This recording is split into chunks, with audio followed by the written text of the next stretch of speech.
Well, it's a great opportunity to come into the personal life of Pastor Mrs. Dolapo Adelakun. A lot of people out there are wondering, what's it about this woman? How does she run a day? This woman must be a superwoman and all that.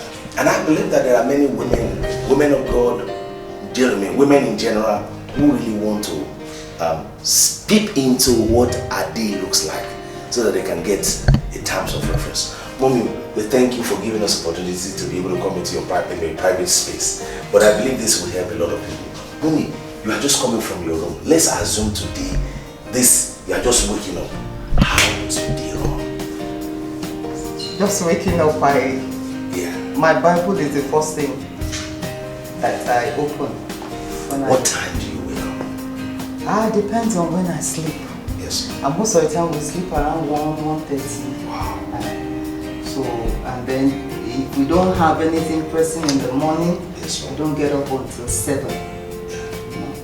But if we have to sleep early because we have to wake up early, 4 a.m. So I don't have a stereotyped waking up pattern because of the schedule of whatever I do, part time. So, and when I wake up, the first thing is my Bible. Wow. My table and everything is in the room. Wow. So I just, so many times I just sit on the bed. Wow. And I do my Bible study. So you pick your Bible? Yes, I just put my iPad on the pillow. Yes. And I just continue. Are you sure that's spiritual? I don't know, because as long as you have a connection with God, I think that's important. There's no stereotyped way of you conversing with God. So you don't kneel down, because some people feel that it's holier or more, the connection is stronger when you kneel down to pray. So I'm just wondering that a woman of grace like yourself, you just say you are on your bed, because we have even had preachers like, how can you be on the bed praying to God? I don't know how they do it, but how I do it. I'm a child of God. Okay. And I'm a spoiled one. So I like this. I don't like rules, I don't like laws. It will not allow me to be myself. And it's so interesting that God even answers you, and then it's showing that you are really, that's why I'm asking, because if it's working for you, I'm just wondering how it's working. There are times I kneel down to pray, but most of the time I wake up with my Bible. Of course, before I get up, I would have been conversing with God, Father, thank you very much for another opportunity. Today holds something great. I believe you. I just do that before I even sit up. So by the time I sit up, my iPad is with me. And I sit down there and I study. When I need to write, I move to my study table. And I do that. So your day begins? My day begins. But I don't leave my study until 10 on days when there's nothing before 10. I don't leave my study because I've given myself a rule that every day I must study 20 chapters of the Bible. Every day. So, and what I do is, if today is 5th of the month, I start Genesis 5, Exodus 5, Leviticus 5, Deuteronomy 5, until I get to Revelations 5. So sometimes I read 40 chapters without knowing. Wow. Because those different books has opened me up to different things. Not that I read Genesis 1 to 20. That one could be boring. Yeah. So that's how I do my own. I'm not saying it has to be just my give an idea of so that's and I get excited, and in the process I write down a lot of things that I discover. Now, Mommy, you just said something now that on the days that you don't have. Let's not assume that the days you have urgent things and you have to do them like one day, first day, second day, third day, like 5. Because I know your routine sometimes can be like that crazy. Let's say for a whole week, how do you then get your balance together? Because some people say, oh, I try to do it, I do this way, but when I have some emergencies and all that, I'm unable to get back to balance. When my schedule is high, I read into the night. Wow. Every night, now I can't even sleep without listening to a message or reading a book. Wow. I can't sleep That's my sleeping, that's my Valium. Yeah. So there's always a message to listen to make me sleep. Or there's a book I need to read at least 1 or 2 chapters to make me sleep. So I do that sleeping. By the time I wake up, I might not be able to get to the 20, no matter how hard the schedule is. I can't do less than 10. I can't. I don't know. It's not part of yes. Yeah. I can't do anything less than 10, no matter what. Even if I need to go out by 6 a.m., I would have woken up early to do the study. And in the place of the study, prayer points begin to come up. So which means technically you do your study first before you pray. I pray it's intermittently. As I study, prayer points come. Yeah. I wait a bit and I pray that, Father, this is it. This is it. I need this, I need this. This is what Abraham did. Help me to be able to know. Yeah. And then I go back, study, get another prayer point, do that and all that. But there are times I just make up my mind, okay, I want to pray. Most of the time I pray 1 hour, 2 hours per day. When I was much younger, I was praying 6 hours per day. Wow. When my children were very small, I was praying 6 hours in a day. But at that time, you were raising children. That should be very There wasn't much work. I was raising children. As I'm raising children, I'm praying. As I'm cooking, I'm praying. Wow. As I'm birthing for the children, I'm praying. As I'm driving them to school, I'm praying. Yeah. And I always monitor it. That, okay, I have done 30 minutes now. I have 4 hours, 30 minutes more. Yeah. You know, just put myself under discipline. Yeah. No wonder we're saying what we're saying. So, Mommy, now you have taken your time to pray and all that. So, walk us into your day. Whatever. I look at my husband's schedule. Yes, ma'am. I look at my husband's schedule, and whatever he wants me to do for the day, yes, I integrate it into mine. Yes. Before I was in the school, I was like the administrator of the school. So I will go to the school in the morning, and we don't leave until afternoon. But now I'm no more in the school. Now that we are here, he goes to the office. I stay there to run all the things I need to do. And the things I need to do as back at home, I come there and this one, this. That's how we do whatever we want. Now he has a lot of guests. Yeah. That comes here, so that means I have to be at hand to take care of his guests.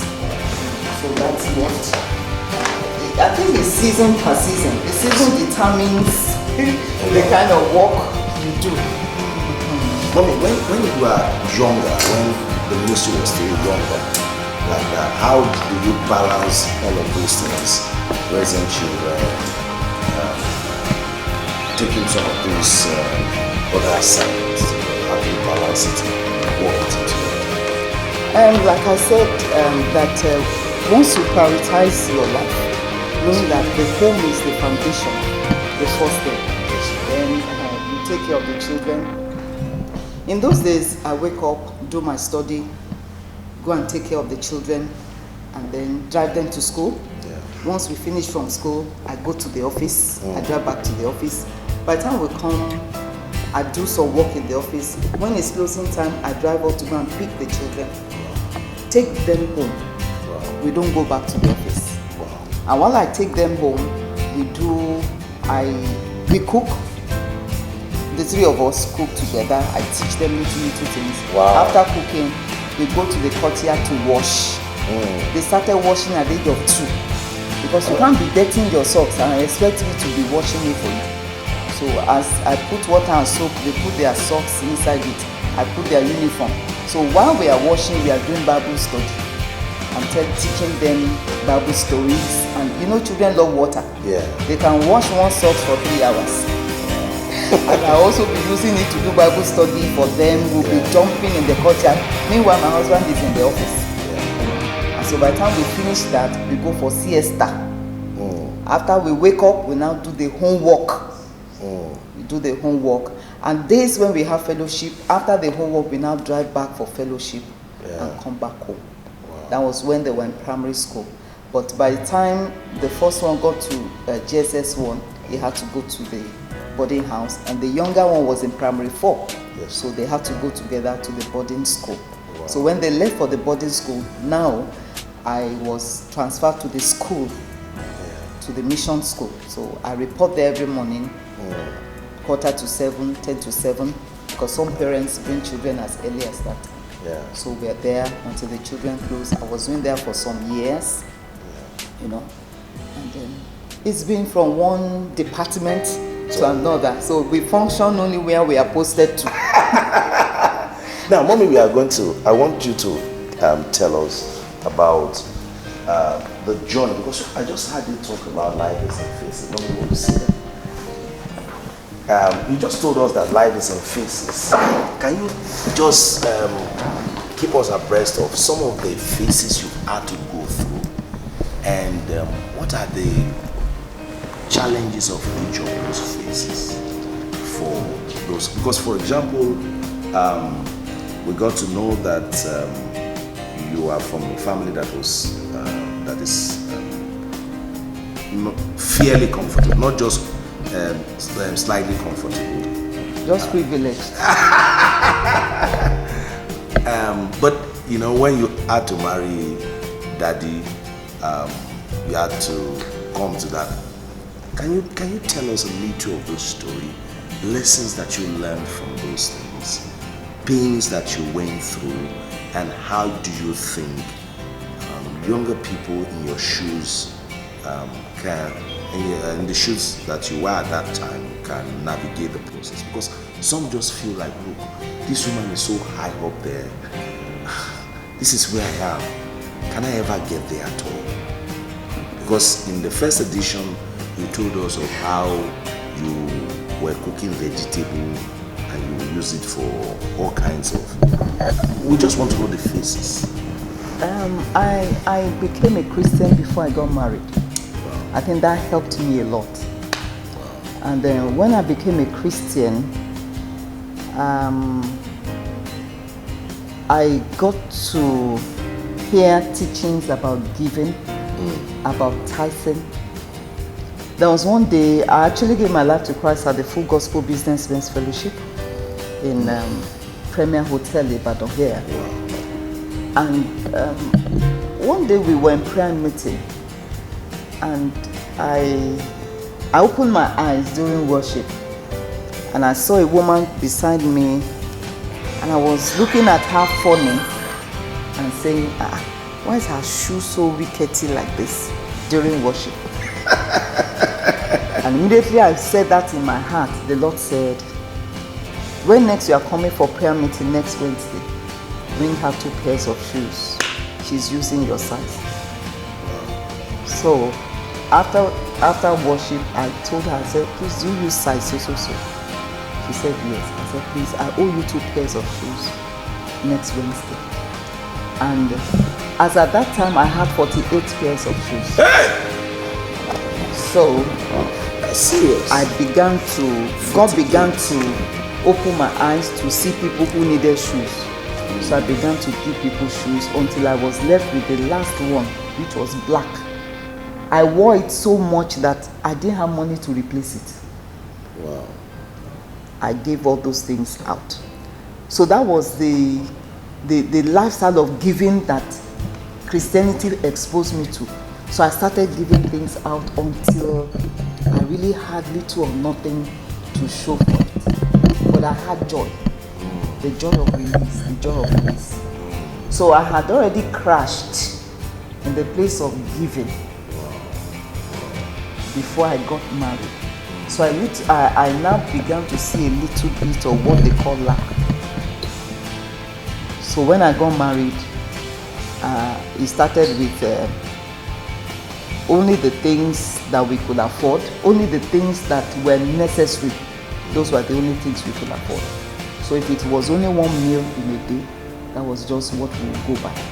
So I got married seeing that there wasn't really much, and we managed and managed and managed. I was not able to complain because I had never seen that kind of lifestyle before.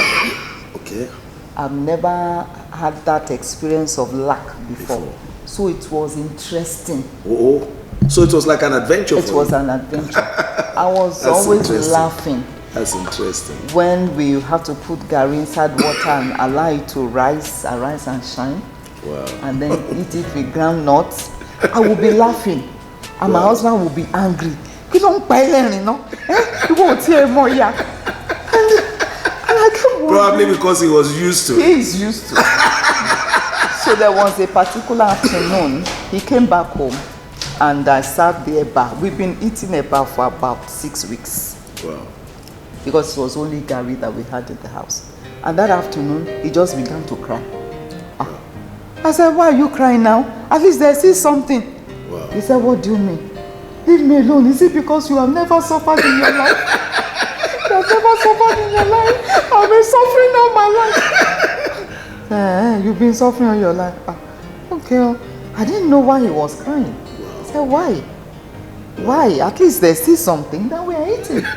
To me, it was fun. Wow. I'm a creative person. Wow. So if I had to use milk to cook rice, to just make it different from the day, whatever was on the table is what we mix together. Wow. So it was so creative. When I form a food, I say, okay, this one is good though. We'll cook it again tomorrow. Tomorrow. So you turned a chef yourself. You know, so it was adventurous to me. And but my husband felt this offering is too much. And that night he prayed to God, and God said, you have not asked me for anything. Wow. Ask me for whatever you want. You've only been asking for what your members want, you yourself. So my husband said, Lord, please, you just have to prosper us. Wow. You have to change our level. Wow. We cannot continue like this. And that was the beginning of a new season, for us. Because there are times when we murmur and we complain instead of asking. There's a principle I hold on to in the Bible. It says that you have not because you ask not. So many times we do not ask. We only complain, we murmur, and a lot of women of God are guilty of that. Ask, not murmur, not complain, not grumble. You just ask, and you'll be amazed how God is going to do it. So it was like that. I didn't see it as a problem, because, like I said earlier, we were always living at our level. At everything, and God was always faithful even at those levels. So the challenges were not burdensome. They were not burdensome. It wasn't like they started complaining. No, we did not complain. We did not. So mommy, which means technically you probably must have gone through 3 principal phases. Phase where there was nothing at all, and then a phase where things began to slightly come out. Just enough. Just enough. Now, how did you handle people who looked at you at those phases? Let's look at those who probably scorned you when you are at the phase where there was nothing. And then when you are phase of just enough, some people probably, because of the way God has covered you, some people will just think you have more than what you have, and then make some demands and you are unable to meet them. How do you handle them? Then how were you able to then relate with everybody of different level, even though despite the things that you probably unable to, and then more particularly from your own, and a lot of people, pastor, a lot of people respect the man technically, but the pastor's wife is the double ground for. How do you? I think one of the things that helped me was there was a time that I had to pray for wisdom, spending 3 hours for 6 months to pray only for the spirit of wisdom. Because at that time I love barbecue, what we call suya, and I will go to the main road to the suya spot. I will sit down, gist with people, buy my suya, eat it there, and come back home. And people started telling my husband, we saw your wife at the suya joint. We saw, and he will come back home and say, They said they saw you at suya joint. Don't you know you are a pastor's wife? What's the meaning of all that? And I kept wondering, Wow. I want to eat suya. Okay, maybe I won't sit down there, but I'll still go and buy and bring home. So there was this particular day I was pregnant with David, heavily pregnant.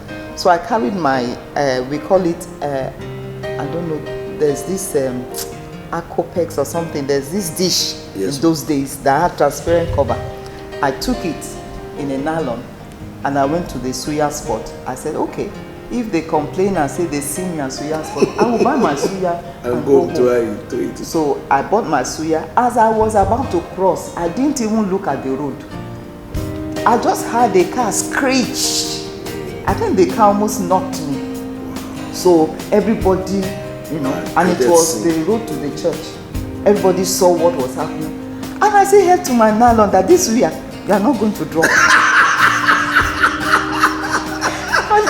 and I crossed. Some people were saying, yeah, Beji, go home, oh, you know, another. Yeah. I didn't know some church members saw everything. So they still went back to my husband and said, a car almost knocked down your wife on the road.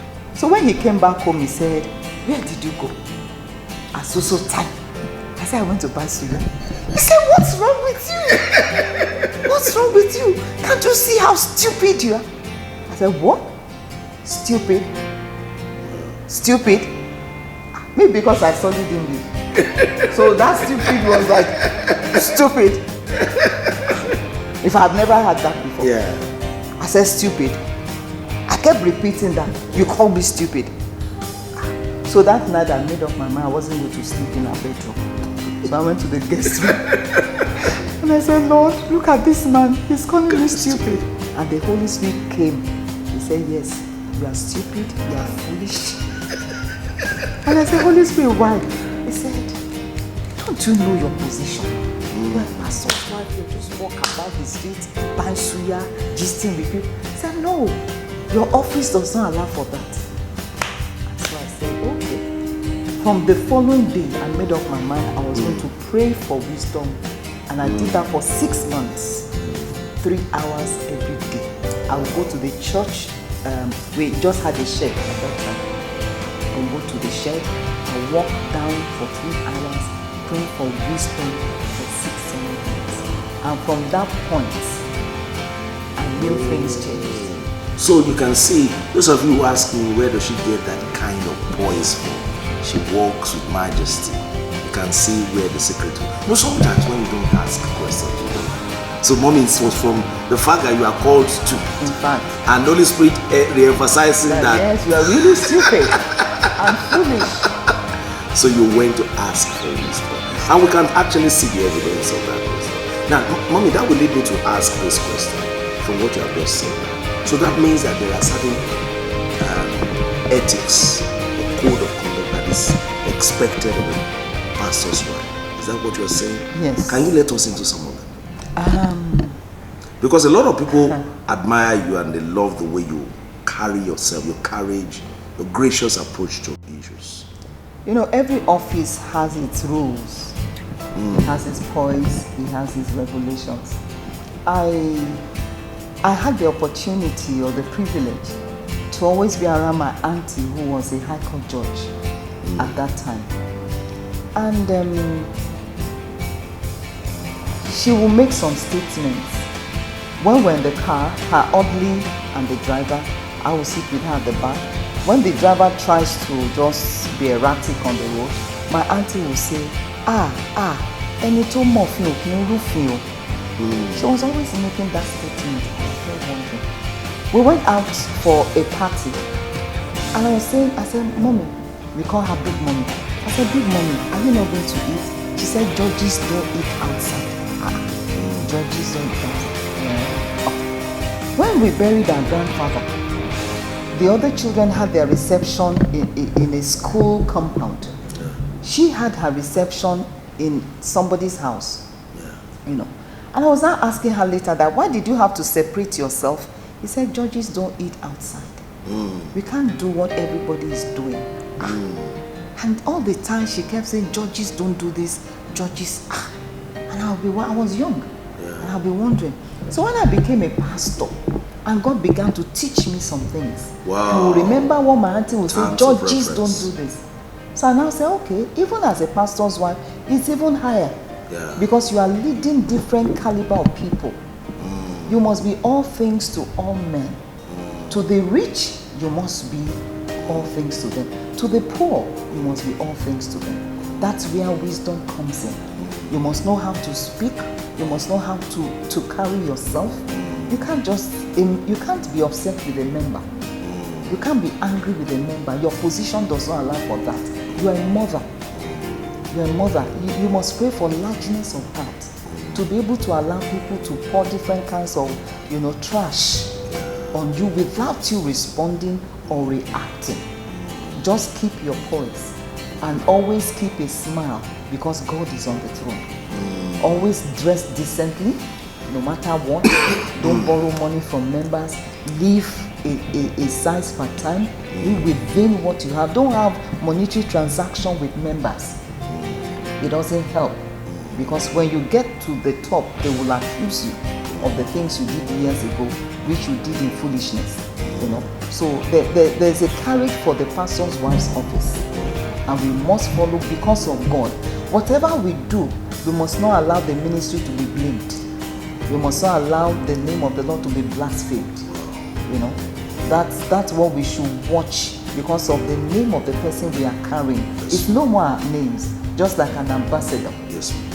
It's no more our names. It's no more about Dolapo Adelakun. It's about God now. What will people say concerning God based on what I do? If I abuse my husband publicly, what will people say about God? If I disrespect my husband, what will people say about God? Is that about God? I read very many years. You see, so many things that I've grown up with are the scriptures I read when I newly gave my life to Christ. I read about David. Yeah. He killed Uriah and had sexual intercourse with Bathsheba. And Prophet Nathan came. Prophet Nathan never accused him of murder. Prophet Nathan never accused him of adultery. Prophet Nathan said, because you have blasphemed the name of the Lord before Israel, that child will die. Blaspheme. So I'm always very careful with what do I do? I must not blaspheme the name of the Lord. People must not say, and she calls herself a servant of God. So I'd rather be cheated. I'd rather be humiliated publicly than to blaspheme the name of the Lord. And God has been very helpful. The work, it's demanding. It's honorable, but it's demanding. There are a lot of skills around it. Just that people outside in professional bodies will say, because I'm this, I cannot do this. Yeah. Because I'm this, I cannot do this. The same thing with the pastor's wife, because of the position we occupy. Now, how do you, as a pastor's wife, help lighten the load? And I'm talking in terms of practical ways now. Help lighten the load on the husband, because there are a lot of loads. And there are many women who want to light. But there are some that their husband are saying, you are just not making this job easy for me. You are not helping me. And you are supposed to be helpmate. So, can you give us practical ways by which a woman can actually lighten the load? I want to first of all say this, that if you don't know the area of your giftings, you are not likely to. I know that one of the areas, one of the skills that God has given me is writing. So when I newly married my husband, and he will preach messages, I will be blessed. And it just occurred to me that, why don't I package this into books for him? So when he does series of messages, I would have been writing, fleshing it up with the examples he has been giving us before. Just make it up into chapters, and I will write the manuscript and I will present it to him that this is my gift to you. And he'll say, what? The messages I've been preaching, you have chaptered it, you have done this, okay, let them go and print it. That was how his book started coming out. I was actually the one that was writing, because that's my own area. He didn't have time to sit down, and he still doesn't have time to sit down. You know, when he wants a book to be written, he will say, "Mommy, take down this note. This is a book." So I know I have to put it together, fleshing it, chapter it, and then it goes to the publisher to do that. That's one area of his ministry. I have been a teacher in a secondary school for 8 years before I got married. So when he said he had a vision for a school, I knew that that would be a weight on me too. So when the school started, I was part of the school, you know, the secondary school. We almost closed down the secondary school because we didn't have suitable hands. So I had to step into the secondary school. And by God's grace, God has really helped the school. So I had to come into that area. You know. And then in terms of money, how do I spend this money? What do we need to do next? You have to look at, is this urgent? No. Let's look at it this way. Let's look at it this way, and all that, you know. So, but most of all, I make sure that the home front is comfortable and convenient for him. I don't joke with the home front. When it comes to his feeding, when it comes to his care, I barb his hair. That's interesting. I barb his hair. I do his manicure for him. I do so many things. Mommy, wait a minute. What you're saying is that sometimes you help him take care of his meal. I do that. You don't feel that you're bigger for that. You know? Why do you have to do that? He has hands, he could do it by himself. But he doesn't do it. He doesn't do it. He doesn't have the time. There are times that he will forget to comb his hair before he goes to the office. So much later.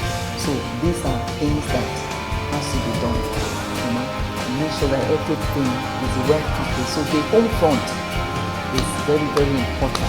That is very important. Because my husband will not eat any other food except it's supervised by me or cooked by me. So any chef that comes in must be well trained to know what he wants and all that. And there are times when I travel, I have to pack it so that I just microwave for him to eat. But the home front is important for somebody who is busy. There's so much pressure outside. He comes home again, he doesn't find comfort. And so it's very disturbing. It's very disturbing. So, Mommy, how do you stay in the place of prayer for him? Like I said, when I study Bible. For him? For him, yeah. When I study Bible, scriptures come up. And I take the scriptures, I pray for myself, pray for him, pray for the children, pray for the church. I spread the scripture around. Maybe times like no weapon fashioned against me shall prosper. I pray that for myself. I send it to my husband. No weapon fashioned to me in the ministry, wherever I call everything will not prosper. I pray for the children. I pray for the women in the church. No weapon fashioned against any of my women will prosper. And every tongue that rises up against us in judgment and condemn, I do that. You know, I spread it over our pastors, you know, outside the state, over their wives. I spread it. By the time I spend 30-40 minutes on that, I come back to continue the study. I see another word, I get up, that strikes me, I get up, I spread it over everybody, over all the pastors' children in the ministry. You know, I spread it. Before I know what is happening, I've spent another 14 minutes. I go back, study any scripture that strikes me. So I just see that I'm reading and praying. I'm reading and praying. That's why I was sitting upstairs before you came. Yes, ma'am. That's what I was doing. Now, Mommy, let me also ask this. Daddy is a visionary person. Before you say Jack Robinson is speaker, before you say that. And then some of the things he goes for are that, how do you find it easy to just keep going without saying, this man, are you sure your head is not getting? I think when I came to ministry, that was 1993, August 15th. You are precise with the Very date. precise because it was an encounter. It was an encounter. When I came to ministry, the Lord gave me a word. He said, follow him. And ever since then, he has not changed it. Follow your husband. So I always tell people that me, I follow. God has not changed my own assignment. So when he says he has this vision, whatever I can put into it, we pack it up. When he says I don't complain about his vision, because I don't have any vision, I just follow. And inside his vision, I find expression. Inside his vision, I just find everything I love doing. I don't have any load. Don't you get scared? For example, when you just said you are starting university, considering the cost, considering what you do, don't you get scared sometimes when it just comes with some of the visions? Because I've seen the way God has been helping for quite a while. I've seen that if God says it, He provides for it. I've seen that we've never struggled for anything. When it is vision, he makes provision available. I've seen that over the years. So because God has said, don't ask for money again. So when he says he has the vision of university, the Lord will help us as he has been helping us. God will help us. And it's always been God will help us. Okay, Mom, that's a good point to come to that. In part 1, you are talking about gift, and I look at this. You say it's a gift. Tell us, I want to hear more about this gift, because it just looks as if you are. I don't want to say God is partial, because somebody will be listening and like, you said somebody just go to the office and park a car there, and the car you mentioned was not 200,000. So maybe you tell us a little about this, your experience with these provisions, and what will people do to get into that flow and cycle? It took me a struggle to join my husband in ministry, because I've always known abundance. So when I now came to ministry, God gave me some instructions. He said, never ask me for money, just ask me for what you need. Number 2, he said, I will never give you anything except on the platform of rest. So anytime I want to struggle, I know I'm going to miss out on the blessing. So I just relax myself and say, God, you are the one that said except on the platform of rest. It's already.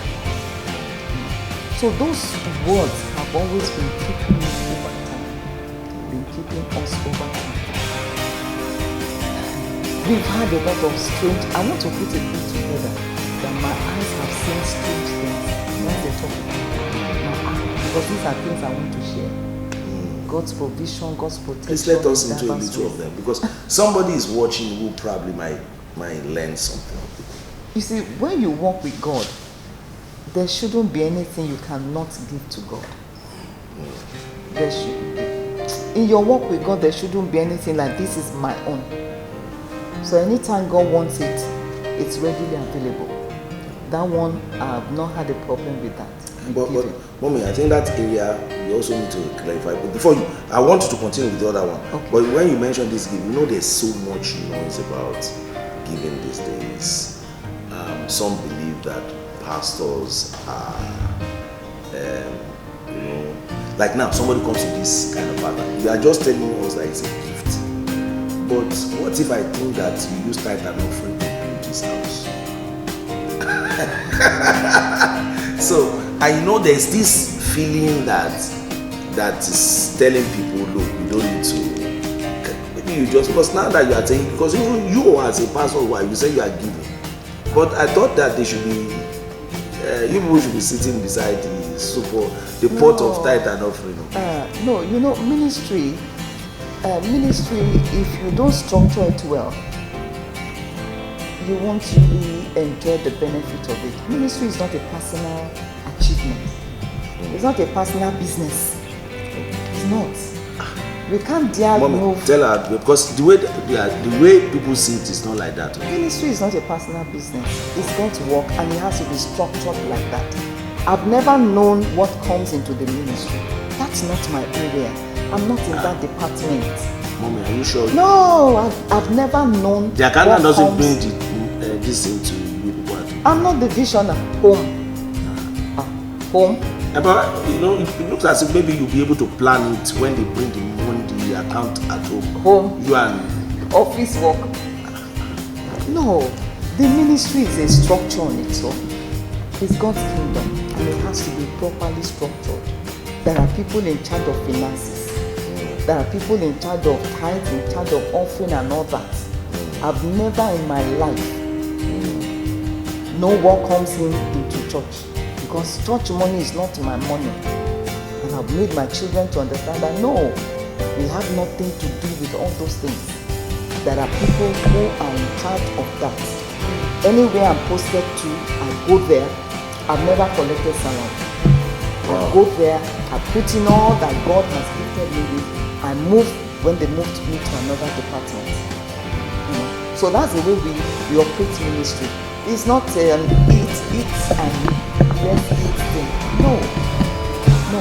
The things that we have had, God has given us money, blessed us with people that bless us, use it to provide things, or they give us as gifts.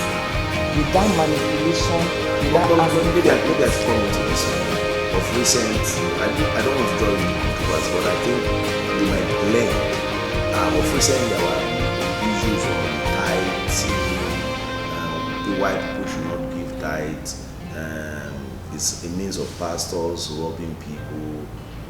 Some even came and said, you don't even give money in church. That it's not biblical. That if you have money, you can give it to the less privileged. That's more. So I don't know. What's your view based on? I did a write-up and I pasted it on Facebook some time ago on tithing, welfare of parents, and giving to the poor. And I wrote there that these are three major causes that has its own points. Give to your parents, it shall be well with you, and you will live long. Give to the poor, and you will never be poor. And then tithe, I will give the devourer for your sake. It says Old Testament. No weapon fashioned against you is in New Testament.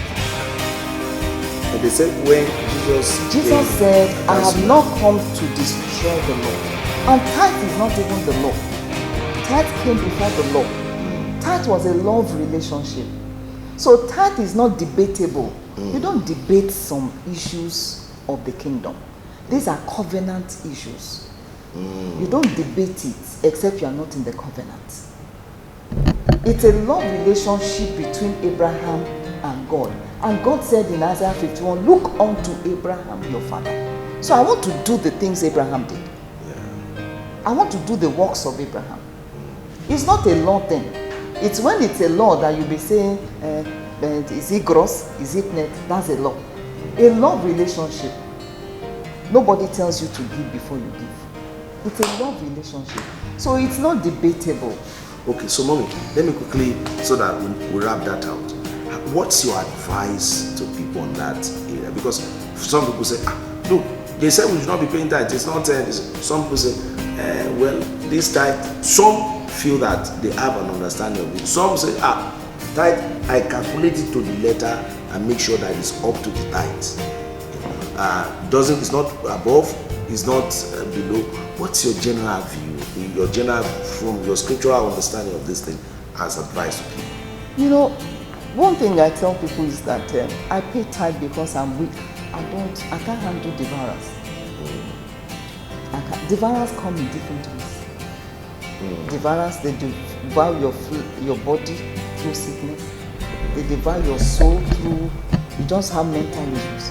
They devour your spirit by, you just be confused. You don't even know what to do. So I can't handle devourers. So I better pay tithe. And more so, it's a love thing. It's a love. I always tell people that, number one, I don't debate tithe. I don't argue it. And I'm not even at the 10% level. I have passed that level a very long time ago. I passed that. So now arguing over 10%, I don't get to that. I don't come to that. I don't come that low. I have moved up. Because I have read biographies of people who worked with God in the past. I read the story of Coca-Cola. I was challenged. Before his death, he began to give 90%, not even 10%. And he said, God, as I give you 90%, I want Coca-Cola to be on the lips of every human being on the face of the earth. Do we not have Coca-Cola all over the world? I have read to a point where I cannot argue. Or people who practically do these things. So which means people should stop getting confused about the nomenclature of the type and get into the love aspect of giving. That's what I say. Yeah, if you love, you see, if you love, there's nothing you cannot give. It's a love, typing is a love relationship. It's beyond love. Okay, mommy, let's come back to where we are talking about experiencing love. Yes. How do you enter into that feeling? Depending on what God with the relationship you have. He said he won't give anything except when it's not for you. And I should never ask him for money. You're asking for money. So that has helped me. When I ask him for things, he makes them available without any stress. And when he also asks me for anything, that's where the issue is. When he asks me for anything, am I ready to release? So that's where the issue is. It's a covenant thing. It's a partnership thing. It's father and daughter relationship. If I wouldn't, I think about 3 years ago, I gave out 7 cars. Wow. As people were giving me, there were demands. God will say, give this. 7 cars. So, if God can make a demand of you without you, then you can make a demand of him without him, having a second thought. So I have actually enjoyed that. The things he told me to give out, he also gave me. So there's actually nothing. So he gave you the seed. When we moved to this house, the Lord said, this house is a gift, so you better be humble. I had him. I was in the kitchen. He said, my daughter, this house is a gift to you, so be humble. So you can never see me go out and brag about a house because I don't have anything inside it. So this house is a gift, you better be humble. Wow. I have left all the keys at the keyholes, no locking of anything because it's not mine.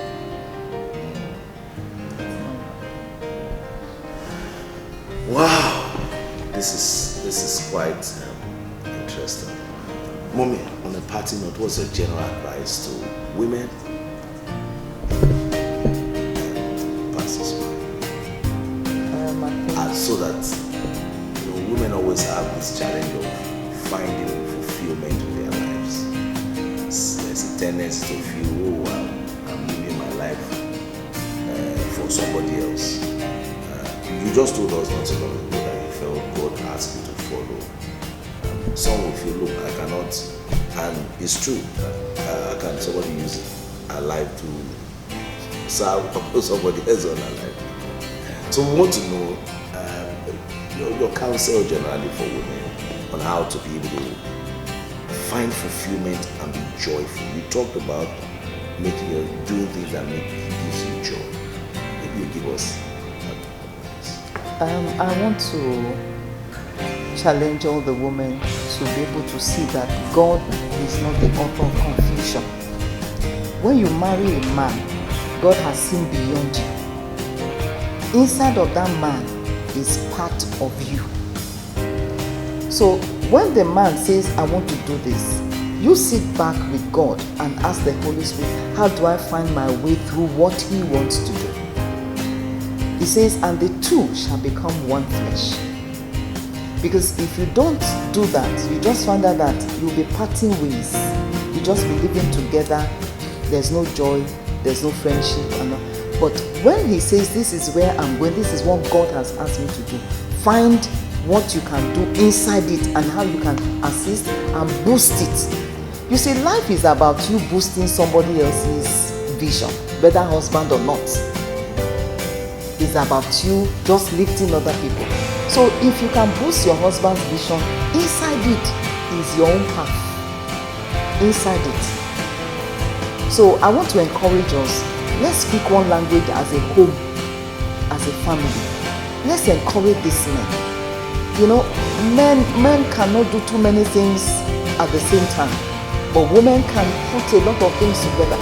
Use that gift to help your husband, that while he's trying to light the flame, you already kindle it. It's very important. We are strong. Use that strength for him. Don't use your strength for your brother. Don't use your strength for your friend's husband. Don't use your strength for your boss. Use your strength for your husband. If you can join forces with your husband, you find out that there's no height that man cannot get to. Every time my husband comes back home, my husband keeps saying, "Mommy, I just want to say thank you." I said, "What exactly?" Say, "I think about so many things. I just want to say thank you. I just want to say thank you." Because as he brings in the vision, I look at where I can function with my gifts. And I lay emphasis on that, and we see the things blossoming. There's so many other people who have come together to help boost his vision. Thank God for our pastors, everybody in the ministry and all that. I only find my own little space and put it on. Although I can't do everything, but my own little one, I put it into it to make it look like it's bigger than what it is. Many people look at us from outside and think we are bigger than this, and we always tell them that it's just the grace of God and the glory of God. So I want to encourage you, speak one language. Help that man. You have the helper's anointing. That anointing that you carry is for your husband. Use it for him. And when you use it for him, you find out that man will be great. Look at politicians' wives. They move about with their husbands to do campaign, whether they like the party or not. Don't you see that? So why not? Let's encourage this man. That's the only assignment that God has given to you, your husband. When you face him, your children will do well. But if you don't face him and you face the children, those children will not do well. So it's an orderly thing.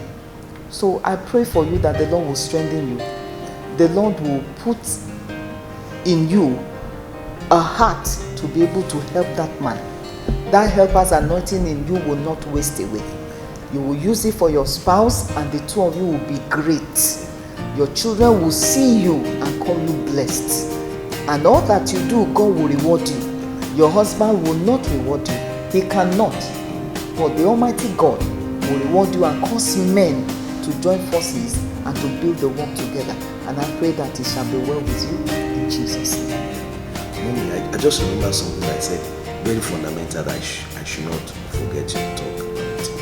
How do you advise women to help, maybe in a short time, how do you advise women to help their husband emotionally? Because we found out that so many of them have crises because of that. I think there's this thing I always tell my daughters in ministry, that sex is something you don't joke about in any marriage. Sex is, you see, sex to a woman is like, oh, this is a burden. But to a man, sex is to release pressure.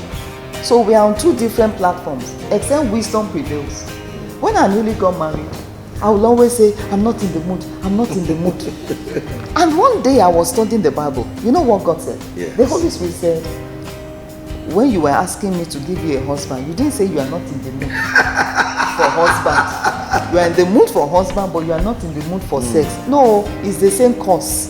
Course 101. You know the things that are under that course. So there are some things that come with the course. Yes, so sex is part of the course of marriage. If you want to marry, you must be ready for sex. It's not for children. Sex is not for children. You must throw away all this traditional mindset. Sex is a pleasure. Sex is what a man uses to release pressure. So we have to be available to make it ready for them. sex is very important. Mommy, I think I want to also help you clarify it. The couple came to me some time ago and they were not even long ago. And then the husband said, my wife just sleeps there like a log of wood and does not bother. I just want him to, that even when she dresses, it doesn't appeal to me. I don't feel, what do you advise with me on that? Because I don't know how to address that. I think a woman should ask the Holy Spirit. Like I said, I had this problem before. I'm not in the mood, I'm not in the mood. And the Holy Spirit said, pray. And I prayed that morning. I said, Lord, please help me with this issue of sex. I need your help. From that prayer, my life, my attitude changed. You are confusing me there. You mean you talk to God about sex? Yes. Because I was always saying I'm not in the mood, my husband will be upset. No, you are not getting it's God is spiritual. God is the author of sex. Okay. I mean, he's the one who created us and put that instinct. But you know, some women will say they are, in fact, some will even say they are fasting 40 days. Okay. And some will say they have to be on mountain. If they have to be on mountain, if they have to fast, then they should release the man to go and marry another person. It's not by force.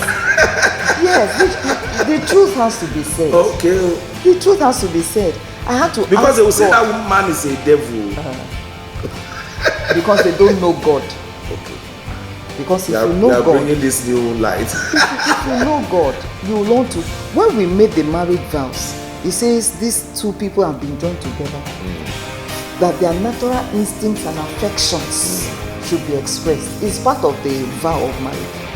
So what do you now say? Because some people say that they shouldn't touch themselves when they are fasting. Me, I don't know that kind of God. Thoroughly bad, genuine. I don't know about that one. But the God I know is the God that says, my daughter, just make my son happy. You are doing well. Because sex is an issue. We cannot de-emphasize it. We cannot. So if you are not ready for sex, please pray.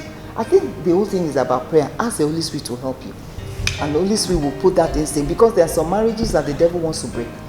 And the woman too is cooperating with the devil. But if you ask the Holy Spirit, this issue of sex, I don't like it. I don't enjoy it. Please help me. You'll see that things will turn around. That was what I did. I had to pray. And the prayer I prayed was less than 2 minutes. Less than 2 minutes. And from that point, I didn't have any problem at all.